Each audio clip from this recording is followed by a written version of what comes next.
3 વાળા ટ્યુનિક ની અંદર બહુ બધી કલર અને ડિઝાઇન પેટર્ન આવી ગઈ છે, તો છેક સુધી વિડીયો જોજો. સાઈઝ તમને આમાં મળી જવાની છે એમ થી લઈને XXL સુધીની સાઈઝ છે. કોટન ફેબ્રિક ની અંદર રહેવાનું છે.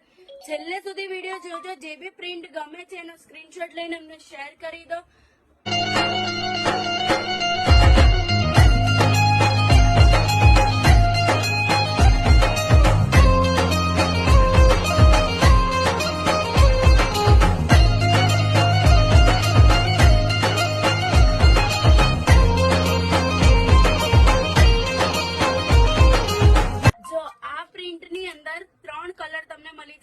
મહેંદી, બ્લેક અને નેવી બ્લુ. આ સેકન્ડ પેટર્ન ની અંદર એમાં પણ તમને કલર ઓપ્શન મળી જવાના છે, જે રીતે તમને સ્ક્રીન ઉપર દેખાય છે એ રીતે. સાઈઝ ફરીથી કહી દઉં છું, એમ થી લઈને XXL ની સાઈઝ છે. ફટાફટ બુક કરાવી દો, નહીં તો રહી જશે. અને ઓનલાઈન ઓર્ડર કરો છો તો સ્ક્રીન ઉપર નંબર દેખાય જ છે.